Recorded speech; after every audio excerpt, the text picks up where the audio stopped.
Սիրելի հայրենակիցներ, քննչական կոմիտեի ղեկավարի հետ հարցուպատասխանից ես եկա այն եզրահանգման,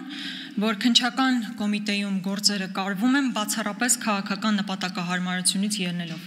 Փորձեմ բացատրել ինչ նկատի ունեմ։ Երկու դրվագ են վկայակոչում, ասում եմ Մասիվի թաղապետը օրը ցերեկով ուղիղ եթերով գրեթե 10 հոգով բռունցքներով հարձակվում են մեկ մարդու վրա եւ դրա հետևանքն ամենևին չի լինում այն, որ տվյալ մարդը կալանավորվի։ Երկրորդ դրվագն այն մասին է, որ Հայաստանի Հանրապետության քաղաքացի Սամվել Վարդանյանը ավտոբուսում տեսնելով ԿՊԱ-ական պատգամավորի վիրավորանք է հնչեցնում։ Դրա հետևանքը լինում է այն, որ քաղաքացի Սամվել Վարդանյանը տեղում ձերբակալվում է, կալանավորվում է,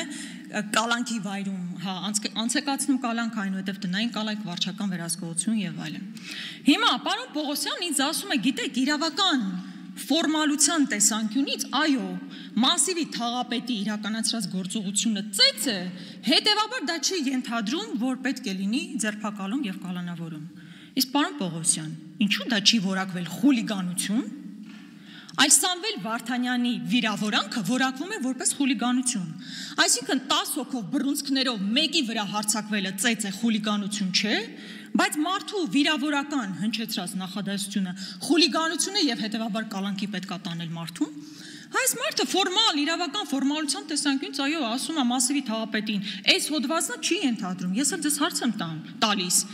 այդ դեպքում ինչու խուլիգանության հոդված չի ներկայացվել Մասիվի թաղապետի նկատմամբ։ Ու ես ամենևին չեմ ուզում ասել, որ այս մարդը պետքա կալանավորվի, նա պետքա կալանավորվի։ Ես երկու տարբեր դեպքեր եմ բերում եւ ձեզ ասում եմ, այստեղ տրամաբանություն ցույց տվեք։ Ավելին, պարոն Պողոսյան, ձեր տրամաբանությամբ կարելի է եզրակացնել, որ եթե Սամվել Վարդանյանը ավտոբուսում ոչ թե վիրավորել, այլ ծեծեր ԿՊԱ-ական պատգամավորին, նրան չեք կալանավորի, կասեք սովորական ծեծ է, խուլիգանություն չի։ Այսինքն Սամվել Վարդանյանի մեղքը այն էր, որ ինքը 10 հոգի մարդ էլ հետը չուներ, որ հարձակվեր ԿՊԱ-ական պատգամավորի վրա։ Լավ տրամաբանություն է, որն է լավ մեսիջը մեր ժողովրդին, որն է, որ ժողովուրդ, եթե դուք վիրավոր եք, տեղում կալանավորել եք, բայց եթե 10 հոգով հարձակվեք մեկի վրա բռունցքներով, այդ դեպքում դուք չեք կալանավորի, որովհետև դա սովորական ծեծ է։ Ավելին օրենսդրությամբ ծեծը ֆիզիկական ներգործությունը կարելի է բնութագրել, որ սովորական ապտակով, մեկ հարվածով, բայց միթե դուք այդ տեսանյութում տեսնում եք սովորական հարված, 10 հոգով մեկի վրա հարձակվել, այնուհետև էլ Մասիվի թաղապետն ասում է, որ դա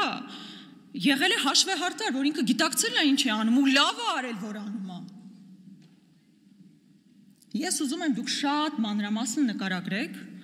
թե ինչու պետք է մի դեպքում համարվի սովորական ծեծ եւ ոչ խուլիգանություն, երբ որ ակնհայտ եղել է հարձակում 10 հոգով բռունցքներով մեկի վրա, եւ մյուս դեպքում սովորական վիրավորական խոսքը որակվի որպես խուլիգանություն, որին կարող է հետեւել նաեւ եւ հետեւել է կալանավորումը։ Երկրորդ հարցս, որ ես ձեզ հնչեցրեցի եւ որը մնաց անպատասխան, Անիֆին էր վերաբերում։ Պարոն Պողոսյան, դուք այդպես էլ չասացիք, արդյոք հարցաքննվել է Նիկոլ Փաշինյանը հաշվի առնելով, որ Անիվ հիմնադրամը ստեղծվել էր կառավարության ներքո, այդ կառավարության ներքո գործող հիմնադրամ էր եւ հետեւաբար ամբողջ պատասխանատվությունը պետք է կրի նախ եւ առաջ կառավարության ղեկավարը։ Տարական հարց եմ տալիս. արդյոք հարցաքննվել է Նիկոլ Փաշինյանը այս գործով։ Եվ հաջորդ հարցը. 3 տարի գործը քննության մեջ է։ Ինչու որևէ մարդ ներգրաված չի այս գործով որպես մեղադրյալ։ Ստեղ տրամաբանությունը որն է, խնդրում եմ, եկեք եւ ինձ բացատրեք։ Մեզ լսող մարդիկ էլ, որպեսզի իմանան, երբեմն ասում է, չէ, դե լավ, իրավական process է, պետք է մարդկանց հարցաքննել, երկար է տևում, ժամանակ է տևում։ Ախր, պարոն Պողոսյան, օրինակ, մեր քաղաքացին իրավունք ունի, չէ, հասկանալու։ Իր վճարած գումարներից, երբ որ կառավարությունը տրամադրում է $500,000 քաղաքի կենտրոնում կաֆե, սրճարան բացելու համար, մարդ պիտի հասկանա, չէ, թե դա իր որ շահից էր ելնում, որ հանրային շահն էր պարտադրում, որպեսզի որոշում կայացվեր $500,000 տրամադրվեր ինչ-որ սրճարան բացելու համար։ Ախր որոշում կայացնողները հստակ են, մարդը հստակ է, ով է ստորագրողը, որոշում կայացնողը ով է, միթե 3 տարվա ընթացքում հնարավոր չէր բացահայտել դա։ Հնարավոր էր ու դուք դա չեք արել։ խոսքը այս պահին ձեզ է վերաբերում, բայց ձեզնից առաջ էլ մարդիկ դա չեն բացահայտել։ Նույնը Մոսկվայի մասնաճյուղ ուղարկվել է $6.9 միլիոն, մոտ $7 միլիոն։ $7 միլիոն $3 առնվազն 4 նոր դպրոց կարելի էր կառուցել։ Հիմա դժվար է հասկանալ այդ $7 միլիոն Մոսկվա գրասենյակ ուղարկելու որոշումը ով է կայացրել։ Ում է գնացել։ Ախր այդ մարդիկ բոլորին հայտնի մարդիկ են, կոնկրետ մարդիկ են անուն ազգանուններով, որոնք հենց հիմա ես էլ նույնիսկ կարող եմ ասել։ 3 տարվա մեջ ոչ մի ձև հնարավոր չէ նրանցից մեկին որպես մեղադրյալ ներգրավել ակնհայտ փողերի մսխման համար։ Կամ հաջորդը, դրա մասին մի անգամ էլ Նիկոլ Փաշինյանին եմ հարցրել։ 1.5 միլիարդ փոխանցվել է օֆշորային կազմակերպությունում մի օֆշորային կազմակերպության, որի ղեկավարը տարբեր հրապարակումների բերումով պարզվել է, որ Տիգրան Ավինյանի կնոջ ընկերուհին է։ Դե լավ, ենթադրենք կնոջ ընկերուհին էլ չէ, ու Ավինյանը հեչ կապ չունի։ Լավ, հնարավոր չէ հասկանալ ով է ստորագրել որոշում, որով մեր հայրենակիցների վճարած հարկերից 1.5 միլիարդ դրամ փոխանցվում է օֆշորային ինչ-որ կազմակերպության։ Ու արդյունքը չկա, հասկանում եք, ուղղակի այսպես բան է արել, գումար ուղղակի փոխանցվել է այնտեղ ու որևէ հետևանք չի ունեցել, որևէ արդյունք չկա։ Էլ չեմ ասում, որ պարզում է գոյություն են մարդիկ, ովքեր ստացել են 250 միլիոն դրամ աշխատավարձ։ Պատկերացնում եք 250 միլիոն դրամ աշխատավարձ ստացող մարդը ունի կոնկրետ անուն, ազգանուն, ինչու ինքը գործում ներգրաված չէ որպես մեղադրյալ։ Այս ամեն ինչի պատասխանները դուք պետք է տաք, ուզեք չուզեք։ Եթե պետք լինի 100 անգամ եմ ասել, 1000-րդ անգամ եմ ասելու, սրանից խուսափել ուղղակի չի ստացվելու եւ դուք դրա համար պետք է պատասխան տաք։ Հաջորդը, սիրելի հայրենակիցներ, հավանաբար նկատած կլինեք ջրի շշերի, տարբեր գինիների, կոնյակների շշերի վրա նման դրոշմապիտակ կա, QR կոդեր։ Ժամանակին QR կոդերը տնտեսվարողները գնում էին պետությունից։ 2020 թվականի պատերազմից 3 օր անց Նիկոլ Փաշինյանի որոշմամբ ստեղծվում է մի հանձնաժողով, որը հետագայում պատերազմից բառացիորեն մի քանի հետո մենաշնորհով տրամադրում է այս QR կոդերի տրամադրումը տալիս է մի կազմակերպության, որն ուղղակի միլիարդների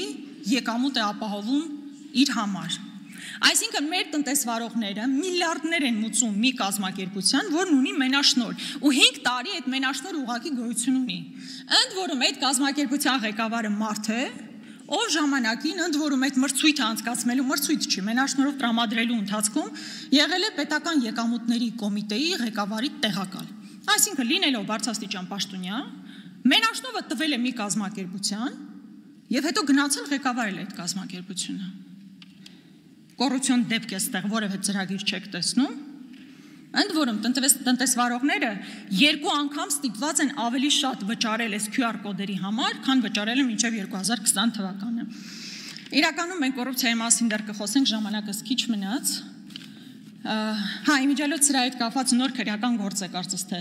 նախաձեռնվել, ես հետևողական եմ լինելու հասկանալու, թե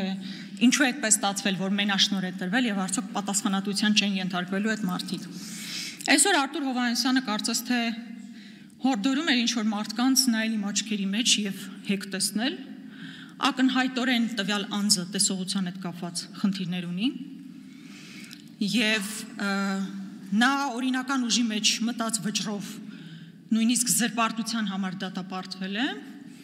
բայց պետք չի առաջին անգամ չի, որ տվյալ մարդը սուտ է խոսում, ինքը քրոնիկ ստախոս է եւ պարտադիր չէ, որ իմ դեպքով դա ապացուցվեր,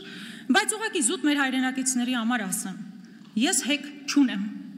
չեմ ունեցել, եւ եթե տվյալ անձը կարող է գա տանել ու ցույց տալ այդ հեկը, ես սիրով կընդունեմ այդ հեկը, չգիտեմ, միգուցե մեկը որոշ ինձ նվիրատվություն անի, եթե այդ մարդը տեղը ցույց տա, համենայն դեպս չունեմ, բայց որպեսզի անպատասխան չթողնեմ նման հերյուրանքները, ես տվյալ անձի հետ կհանդիպեմ արդեն դատարանում։ Շնորհակալություն։